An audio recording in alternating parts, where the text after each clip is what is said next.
Harry, you're on the front row. We saw some amazing races early on. Lots of passing, slipstreaming. What's ahead here? Yeah, definitely front row. That's awesome. We managed to get fourth. Zane, my teammate, got a 5-second penalty, which is unfortunate, but pushed us up. Yeah, really cool to be on the front row. Yeah, looking forward to it. And what's ahead? She's a pretty scary straight here in a fast turn one. Yeah, it is definitely a high-speed track, and in race one there was a lot of close racing, side-by-side action, but it was really good. All the boys kept it clean, and girls, and yeah, race two should bring some good racing. We enjoy watching it. Good luck. Championship combatants, once again, just to remind you, will be Jordan Lloyd and Thomas Randall. They'll be starting off the second and third row. So it's Vernon, Pole, Hayek second, Randall and Will Brown put on a great show in that last one. Then it's Lloyd and Goddard. And looking forward to seeing how Lewis Leeds fights his way back through the field after what was a tough start from. Let's check out how race one went. There is Goddard's little stumble on the start line, which is why he got the 5-second penalty, and Leeds had a real howler. Yeah, not quite as bad as that one. Unfortunate for Lewis Leeds, but we saw Goddard got a 5-second penalty, as you mentioned, added. He just went over that grid line. This one was lap one. Well, a bit of a moment there for Thomas Randall, so that was as close as he got, unfortunately, to Jordan Lloyd. Lewis Leeds straight down the inside, a big power slide on the exit. So an eventful race for Lewis, because he was about to have a much bigger off in a couple of laps' time, and a real shame. So this is a great battle here. Tom Gretsch up the inside. He had a real speedy car early on, but a little mechanical gremlin slowed him up a little later. It was unlucky, wasn't it? That was, for mine, one of the moves of the race, going around the outside of Thomas Randall, 220 k's an hour. And fear doesn't even enter into it at that point, just pure bravery and focus. This is the moment you were just headlining earlier. Oh. Yeah, look at this, big off through the Corflute signs. And quite a good save, just very lucky not to come back on and hit another car.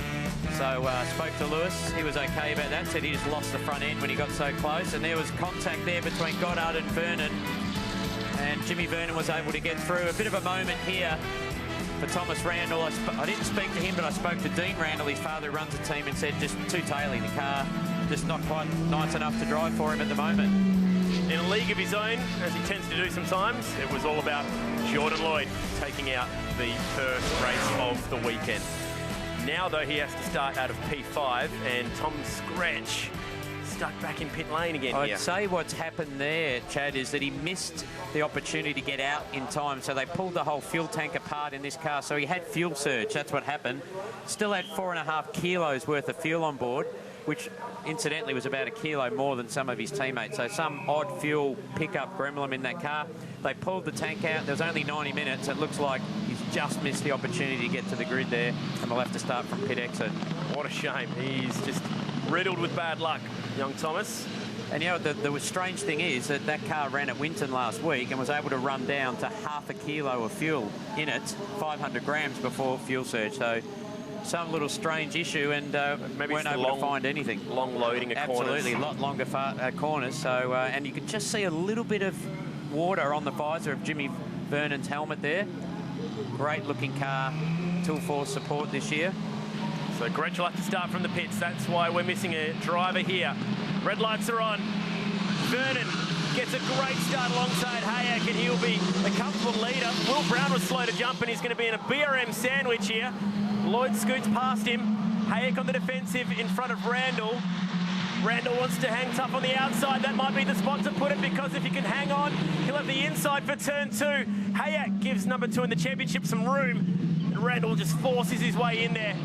And those aggressive moves are what he needs to do now, because this championship is skipping away. He's 2 spots ahead of the leader of the championship right now, Jordan Lloyd. He's focused now on Jimmy Vernon.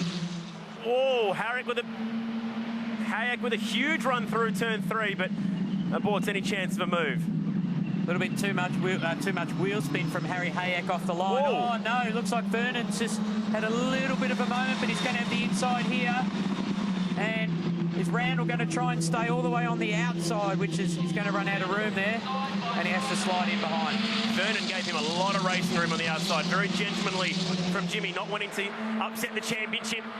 He's They swing through Haysheds, are all on top of each other. Hayek right up behind the gearbox of Randall with the championship leader right behind him and a BRM teammate as well, I might mention. Oof. They fan out towards MG, and here comes the leader of the championship right now. Lloyd picks off Hayek. Hayek has the inside for turn 11 though and doesn't give it up. Yeah, he wasn't quite far enough in there, I think, and that's going to give him a very slow exit. Lewis Leeds has got a good exit here. Goddard's on the outside. Oh, you cannot get any closer than that. My God, he had 2 wheels on the inside on the grass there. That was wild stuff. Hayek looking over. He knows that the team boss of sorts is there and he slots in behind him. Randall hasn't been able to get a run like I thought he would down the front straight. Brown and Goddard go side by side. Leeds, we know he's brave. Off go the 2 BRMs. Oh no, Goddard's headed to the fence. Oh, he clips it. And that could have been a lot worse. A lot worse. Yeah, what a shame. What a shame. It looks like they just both sort of understeered or got so close. They towed each other off the road and then just so hard to get back on and stay straight. Look at Will Brown now down the inside of Lewis Leeds. Oh, very close. We know they've had a bit of a run in. Oh, he's just squeezed 2 wheels off the road there and Lewis has lost out. Although he's still trying to get back up the inside. Not a lot of racing There's a room. bit of history between those two back in Sydney Motorsport Park. Safety car is out, so that'll be to retrieve young Zane Goddard. What a shame.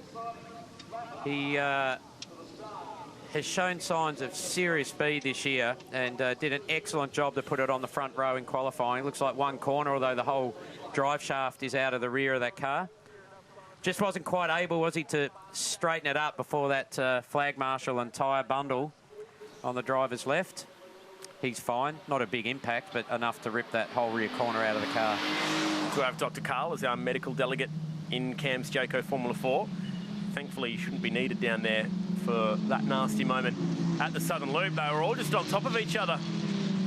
When they arrived at the key time, there is the Lexus RCF safety car. Beautiful machine that it is. Fantastic to have the partnership of Lexus in the V8 Supercars Championship.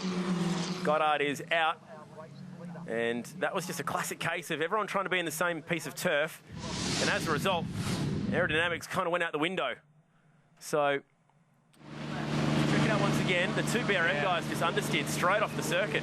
So he's on the outside of Will Brown, and Will didn't do anything wrong, but I think he's just tried to slow the car up. Really, he's noticing, he's probably thought, I'm not going to pull the car up here, and I'm going to come back on the track and actually hit someone.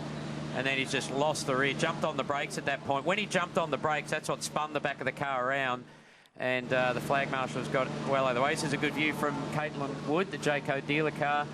So you can see on the left, and there's the contact with the wall. So probably, potentially would have actually T-boned his teammate had he not spun it around and was probably wary of the speed he was going to rejoin the track.